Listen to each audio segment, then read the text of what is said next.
Airtel partnering with SpaceX, in my opinion, is a really big deal. You can actually replace physical cell towers by just tapping into Starlink's network. For Airtel, it's different. Their job is to provide the cell towers. Their job is the connectivity. They're basically having a multi-choice moment right now. Yeah, I think they're on a clock. If your competitor is the one who's delivering your service, eventually, you're just going to be a department in your competitor's company. Flutterwave. It's obtained a Nigerian license that lets it move closer to holding deposits and issuing credit. This is actually because of the mono acquisition. Start as Fintech, end as a bank. That's Either die a startup or you live long enough to become the one that you're trying to eat out.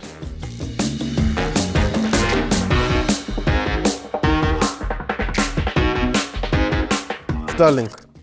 Do you wanna brief us in? Yeah, so Airtel Africa and SpaceX have announced a Starlink partnership to bring high-speed satellite connectivity into Airtel's African footprint. The headline version says that they could eventually mean satellite-to-phone coverage in hard-to-reach areas. More clearly, for more accurate on-air posture. Yeah, it's basically more like Starlink is partnering with the Airtel. And the TLDR here is potentially... What does the Airtel offer them? No. The TLDR here is that you can actually replace physical cell towers by just tapping into Starlink's network. So in this case, Starlink is the infrastructure. Starlink is the infra. Remember right now, it's basically on cloud versus on-prem. It's an on-cloud versus on-prem. But fundamentally speaking, this, in my opinion, this overhauls the barriers to entry on what it means to build a telco. Potentially. Because it's only going to get better. SpaceX now is a public company, well-funded. They're going to deploy more satellites to their network. Amazon is getting ready. They also have a competing network to Starlink called Neo. So I'm guessing there's going to be like proper beefing here on top of the internet. Airtel partnering with SpaceX, in my opinion, is a really big deal. It's a big deal on the continent. It's a big deal for where on things the are globe. Headed. No. It's a big deal on the stratosphere, which is where Starlink operates. No, I think it's a big deal for us to just keep in mind because of a couple of layers of things. Right now, the play is that they're coming in. First layer being the lower Earth surface. No. It's called geosynchronous. Geosynchronous orbit, low Earth orbit. I think there's sections of space. Anyway, that's not the point. And SpaceX, Starlink has the prime. The prime low Earth orbit real estate. Basically, their belt is on the best place, followed by Amazon's Leo, and it's just because of one thing. First on the stack, they can move, they can deploy. They send their own satellites on their own rockets. In fact, do you know even before their IPO, they sent before 2 hours before the bell rang, they deployed 29 more satellites. Okay, these guys are pushing. It's only getting better and better, yeah. But some facts to establish is that number one, Airtel is one of the biggest MNOs, mobile network operators on the continent. 14 markets, really, really big. SpaceX currently is live and licensed in 9 of those markets. Now, this thing is very difficult to do because as much as SpaceX can float above the earth, it doesn't float above politics. And them getting the licensing bit right is a very big and important part to making this happen. I remember someone saying, when politics runs hot, nothing can escape its grasp. Nothing. Especially on this continent. You know, us guys in Fintech, we know this to be true about You can do everything, but best believe if you don't get the politics right. And the regulation, and your idea is dead. Yeah, you're as good as dead on DOA, man. But anyway, so the point is, right now, the play that they're doing, obviously, is to backhaul the infrastructure, like to become, like where terrestrial infrastructure is weak, like in rural areas, MNOs like Airtel can depend on Starlink's network. When I, let's say like in Kenya, because we have Airtel, I'll be using my Airtel line, but it's actually making a call. I'm routing my call through a SpaceX satellites. Yes. So this removes the need for having to build the cell towers, and this is a big thing. So, I mean, that's the obvious story that guys are going to be leapfrogging. But I think there's a bigger issue in place right now. And I know this because at least of Kenya to be true. If if there's there's already foreign infrastructure dependency to run the web. Yeah, But now what there's about foreign the infrastructure storage, dependency infrastructure. dressed up as inclusive regions to reach like the rural areas and stuff like that. But if it's fundamentally relying on a foreign company's hardware, where does that leave us with regards to just sovereignty Yeah. when it comes to... And to piggyback off that question, the decision for the Kenyan government to sell a chunk of Safaricom stake to Vodacom speaks to sovereignty. How so? For us, and this is for all the foreign viewers, like, I mean, we talk about M-Pesa being this success story of Kenya, but people don't truly understand just how much of our Kenya's economy runs on these rails. And there are some things which, I especially see from a geopolitical perspective, that there's some things that you cannot risk being in the control of a foreign entity. Or there are risks, there are always risks. Like, you'd not give you don't want your power, you don't want your security, you don't want your key infrastructure, you don't want your water being under the control of another nation, because then that's a huge attack on your sovereignty. Okay, it's a huge risk. And here now you're saying that in this case, Airtel is, through this partnership, a lot of that rails is now under the control of the US, in a sense, by proxy. But do we really care about dependency on sovereign states when accessibility is the real thing that it answers? I mean, when you think super, super deeply about everything, it's like even the telecoms infrastructure is like a house of cards, like software. Yeah, we are relying on fiber optics that are still owned by big tech guys. Yeah, our cell towers are Huawei owned, so they're technically... So dependency really is fully abstracted when all we see are the benefits of access. But you still can't miss out on... It's a tail risk, is what you're saying. Yeah. Like, no. So the thing that kind of really gets at me is, whenever you travel in any country, at least for me, the first thing I usually want to do is, the moment I land, I want to get connected. Like, telcos are like the bedrock.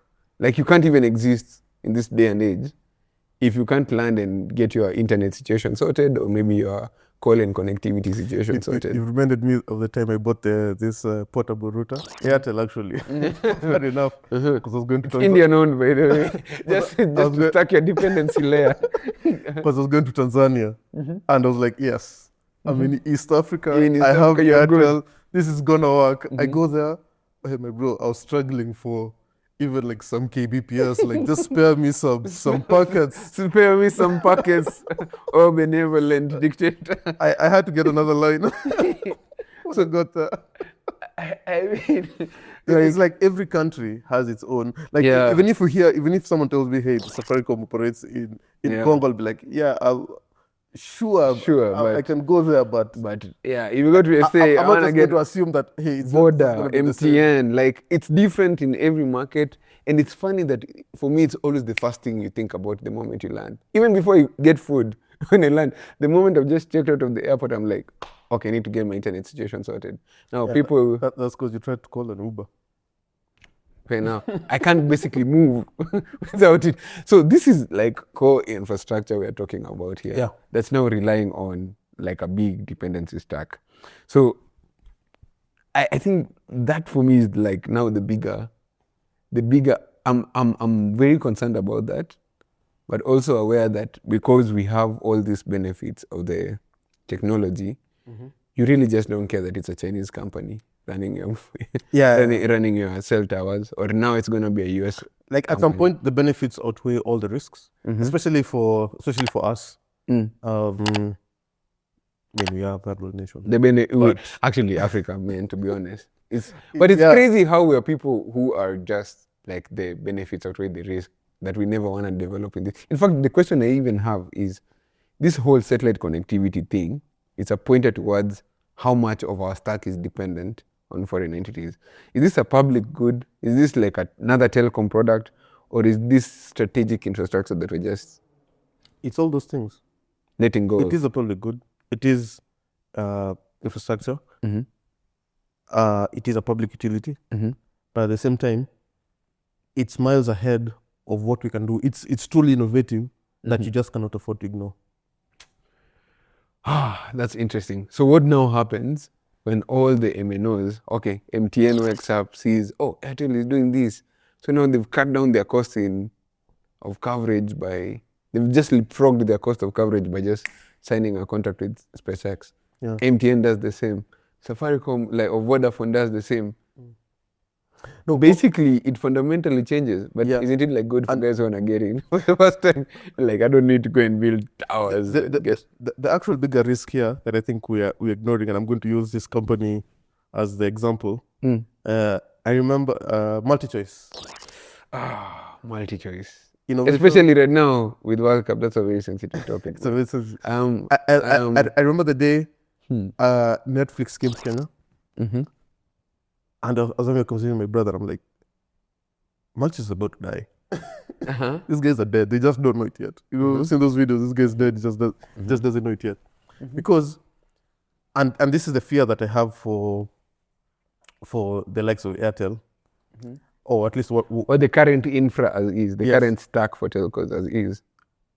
in my opinion, Starlink is just pulling an Amazon Toys R Us situation here. Where they're like, hey, come, let's partner. You're going to use my website to sell. You're going to use my infrastructure to sell, and all the while I'm just gathering enough information until I just cut you off and I become the dominant player. So in your opinion, SpaceX is not just building invisible telco infra. The end game here is it becomes inherently the biggest telco. If they will, because you see, Airtel's business is the cell towers. Is the connectivity. Yeah, so they've outsourced their core business. But you see, for Airtel, it's different. Their job is to provide the cell towers. Their job is the connectivity. So right now, they're just saying, we are white labeling, we are providing new Starlink, but we're calling it Airtel. So eventually... But they own the distribution. They own the people using it. They own Are you saying I'm trying to draw parallels here with the earlier conversation? Huh? the difference that Apple has, and I think that's why they're strategic, is that you have an Apple Watch with an Apple, with an iPhone and a MacBook, and then all your data is passing through them. So that all your services are running through Apple, the Apple services, for example. They've gone out of the way to lock you in. Airtel, if I get tired right now, this phone takes 2 SIM cards. You're switching. Basically, they hold, they have. The day that Starlink says, hey, we are selling our SIM cards delivered to you, and whatever cost you're paying is now halved, that's the day my relationship with Airtel comes to an end, right?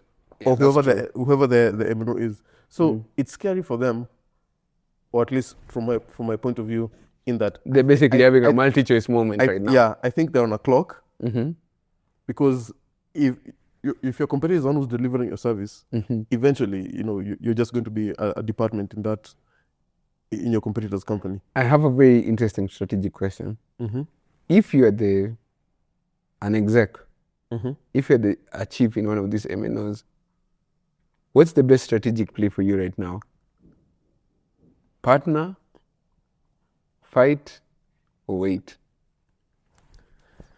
First of all, waiting is out of the question. Waiting is out of the question. That's I think you just accept your fate. You commit seppuku. I move on. DSTV now has DSTV Stream. I don't need to go. Is Showmax still on? Actually, that's it. It died. It's dead. Showmax died. It's oh dead. man. All right. You know when Netflix launched in Kenya, I just thought DSTV needs to start providing internet real quick. Yeah, and they have a DSTV Stream package. But bro, the thing is $100 per month. Yeah, and it just goes to show how much of when you ask about what do they do when accepting, trying to fight it, or waiting and fighting, those are not the options that are available to them, because then fighting means launching their own satellites. They're not about to become a rocket company. They're not about to become a rocket company. They're not even about to become a satellite company, which is something that has been there for some time. So at this point, the best they can try to do is to Partner. partner. So basically, every MNO should be looking at what Airtel is doing and rushing right now while the iron is hot to grab those deals. In our previous episode, we talked about why we cover a lot of US companies, and we said that because it's a winner Winner take all. Winner take all. You see, how many companies have the financial might to build their own rockets so that they can launch their own satellites to provide global coverage? Right? Fair question. It's a 1%. It's like the 1% of the 1% of 1% with regards to the industry, right? As such, and I guess for viewers, this is why I believe technology or software primarily, but also hardware, but technology in general tends to be why you see a lot of billionaires or people just making it big. Because unlike most products which follow like the physical law, the economies of scale in terms of distribution is very marginal. The cost. Yeah, software in general tends to follow like an exponential J curve, right? Where for I guess for SpaceX, getting 1,000 customers or servicing a million does not change. Does not change the economics in terms of who they're covering. And so for them, it's a scale game, and in a scale game, the winner just ends up just swallowing everyone. He ends up just taking on everyone's lunch until the end. So I guess that means that basically, if we're to play this thing a long game, in 5-10 years, ready for your local Starlink, towers are dead. Get ready for your Starlink SIM card to provide you with your home internet. And that's how Elon's going to be worth $10 trillion. Interesting. Anyway, all right.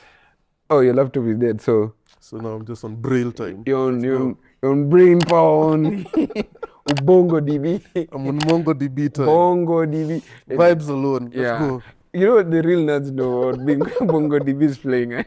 We hadn't talked about... Before you said, you just said the concept of time relative and you reminded me of Interstellar. Did you watch that show? Yeah, I remember the movie.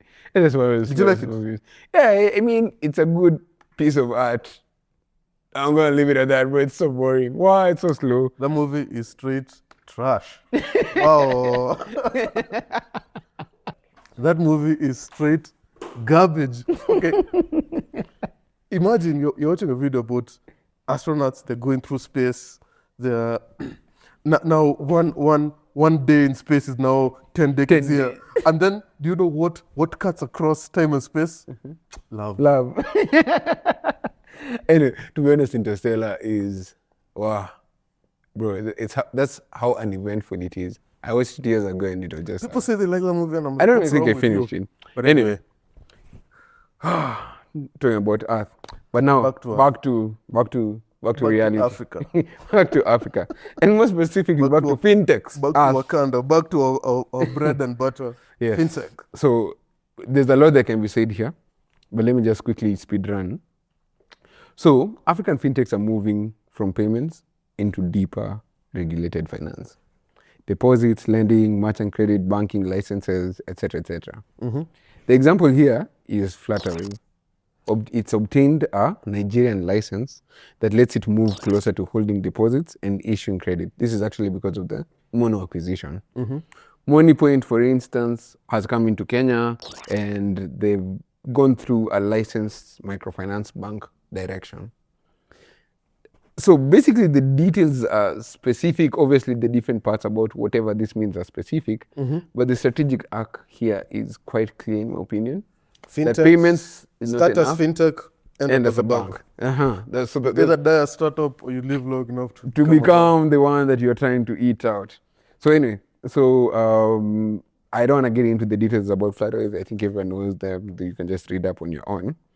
But so the big questions I'm struggling with right now, is this a nod to the fact that African fintech actually does not disrupt banking, but it just continues to prove that banking is actually the end game? Or payments were just a wedge? Payments the way there's a leading fintech argument, payments on the continent are fragmented. Is it that we're just all saying that payments are the wedge, but never really the destination? We're just building one whole continental African bank. And then once a company owns a transaction flow, isn't the obvious next products that you could possibly own involves deposit taking, credit cards, treasury type flows. You see, wealth creation, wealth investment type. you need to ask yourself, what is a bank? A bank is basically a supermarket with different aisles of financial products, right?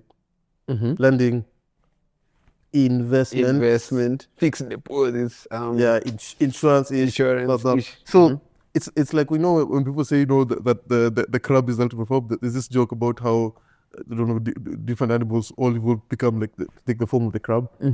That's the same thing for fintech, where you see, as you increase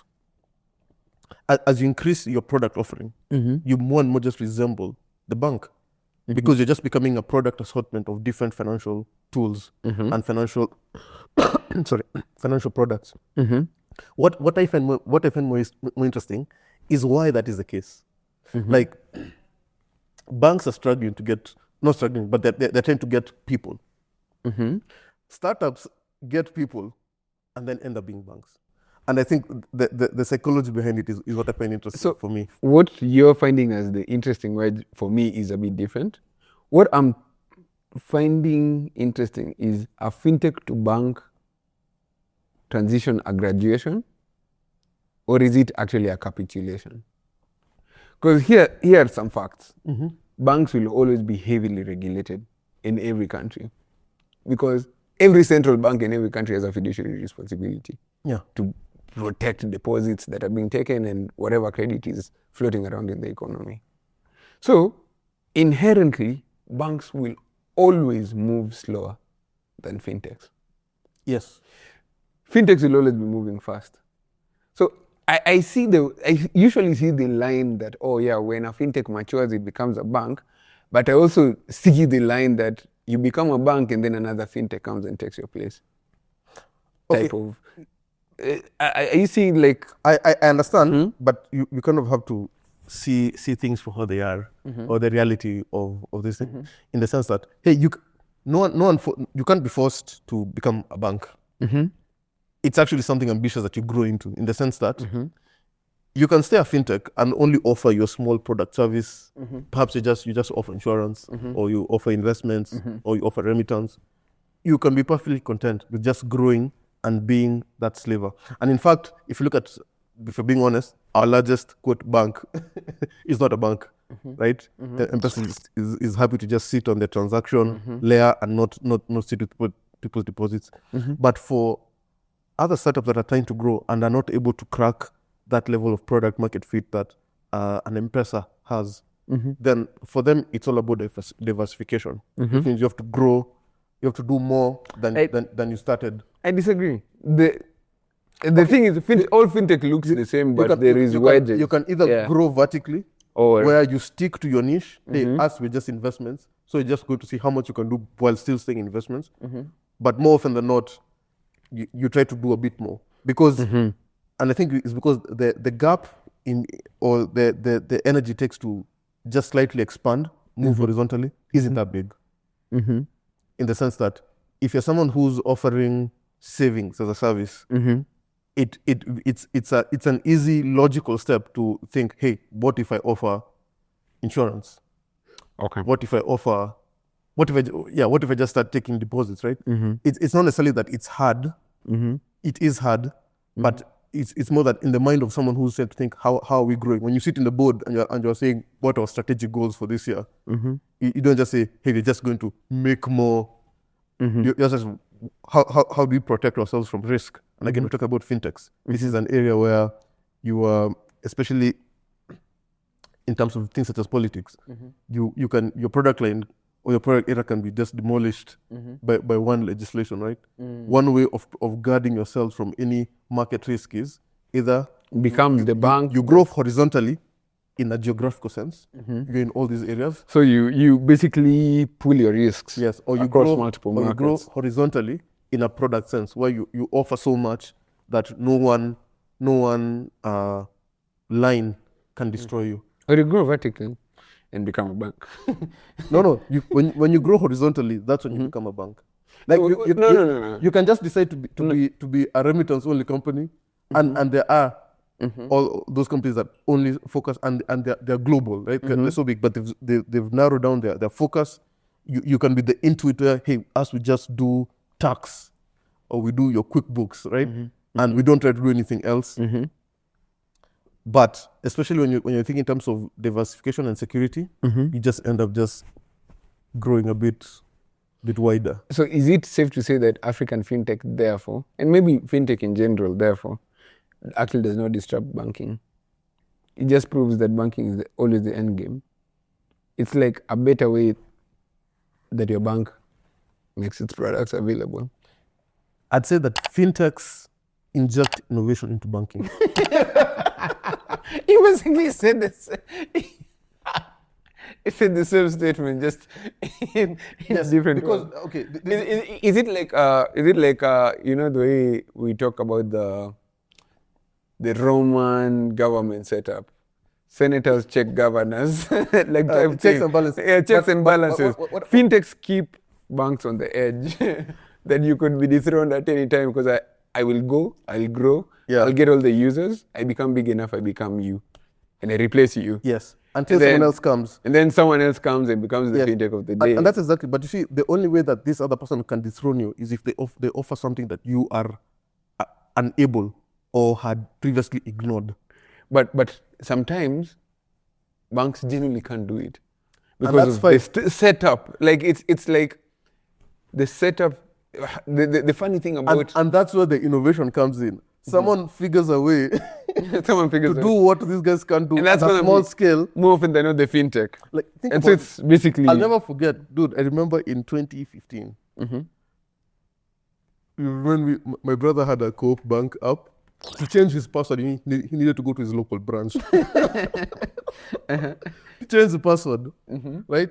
It's the M-Pesas and all these small apps that just brought a forced level them. of convenience that everyone else, all the other big banks are looking and said, hey, surely what are we Surely. doing here? a friend of mine, I think, okay, no, it's not like he was rich, but he was telling me how he depleted all his savings while querying his bank balance. Because I know they were charging like 300 shillings every time. To just ask. Yeah, and the app was so bad, it wasn't giving him any response. So he kept spamming that update button. So it would charge him without giving, and then when it finally showed it was empty. So you get like banks by definition they embody safety. They embody They're the trust anchors Yes. of the economy. so They're as the such, ones they move like whales, right? They're not They cannot- because the whole point is to move like a to, whale. yeah, to guarantee safety.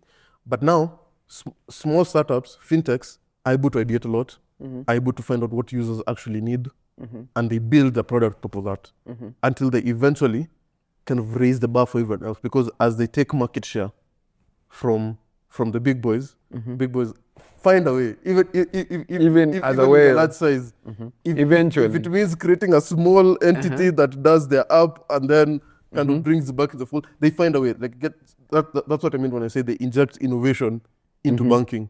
Because ideally, as you said, as I started by saying, banking is like a supermarket. They're just different aisles of product services. But if it's so inefficient, someone else will just open a small shop selling exactly what you need. And as it grows and takes away customers from the supermarket, so now realize, oh, but our customer service is really terrible. Let's do something about it. Okay. I hear you. I have like two last questions here.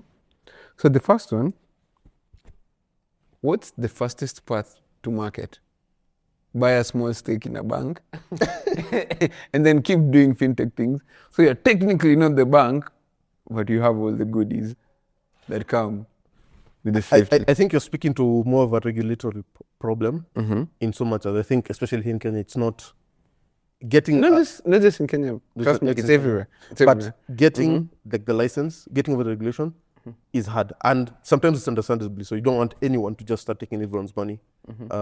The deposit taking and everything. Yeah, that's how it is. Safety. We all know about We're talking about Ponzi whales schemes. and safety. But now, there's always a tug of war between safety and innovation. Innovation means risk, right? And risk means And here we're talking about people's Money. retirement, people's savings, people's emergency funds, like all what people have worked hard their lives for. So that tug of war is always ongoing. If you leave it to the banks, nothing will ever change because what we have They now will keep the works. status quo. Yeah, They because protect, because by definition, our job is to secure what we have. Whereas for the fintech, my It's job is to to push make back. money. So I need to innovate. I need to do what these guys are not doing. I need to give Layer. users a reason to pick me over a bank. So it's always a tug of war between those two. So even when you say about when you bring it back to the question about buying licenses and all that, the government is always on the side of security against risk, whereas you are on the side of innovation, and especially as tech is moving, you're finding new products. But inherently, it means that of all the startups, even amongst fintechs, majority of them will die, right? fair enough. From the government's point of view, Yeah, we they're don't- all we just can't be experimental. giving They're gonna licenses be to like, every Tom, Dick, and Harry, right? Yeah. okay, you in a fintech, as well. I'm in a fintech.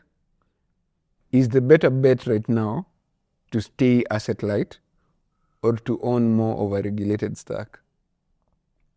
I think it depends on your goals. Something we actually need to do a deep dive on is why has M-Pesa not become a bank yet? That's a very big question. It primarily, they are technically a bank when you think about it. Yes. Why are they not In the context here. literally? It goes, there's literally no additional rev holds outside of the current regulated framework that they're operating in. For them, there's no incentive for them. Because essentially, M-Pesa works because it can do an e-value representation. So basically, the bank to them is just a custodian, a place where I can park funds, and then everything else that's traded as M-Pesa tokens happens on my network. And I can keep minting value on that network as long as transactions happen as much as possible. It's kind of like a blockchain when you think about it. There's no reason to or not to become regulated or stay asset light. It all depends on your goals and how much foothold you have in the market. So if you're able to, for almost any business, if you're able to go as asset light as you can, you'll be able to print money, right? You'll be able to make a lot of margins. But the risk is something that we're always going to have to navigate. So partner versus on the stack just basically depends on the fintech's goals. Yes. If you're a wealth tech company like the one that you're involved in, basically it's a question of, do you want to become a fund manager versus do you want to be the fintech? Do you just want to be that democratizes distribution, right? So okay, anyway, I can agree to. I actually agree with that. I think it's a. Do let us know what you think. Tech. Would you rather be the bank or the M-Pesa, or just the light, the stratos, not the stratos, what is the word? The lower Earth orbit where Dom and I reside. You're just floating. You're just floating above the problems. Yeah. Anyway, but yeah, that was a good one. Fine. Thank you for joining us. Please be among the 5 who'll say that they were here before we go to 1,000 subscribers. Before we really work. Right? We're going. Yeah, 1,000 places. Yeah, I know. After 1,000, it's a Jacob. From there. Trust me. 1,000. Next week, we're going to be at 2K. Yeah, So you have to be like. Believe us, we deal in software. The Jacob is coming. Yeah. Thank you. Okay, then. Like, subscribe. Those hitting on subscribe, don't forget to hit confirm, and we'll see you in the next one. I love this whole subscribe business, bro. You're the one taking us back. We're trying to get to 1,000.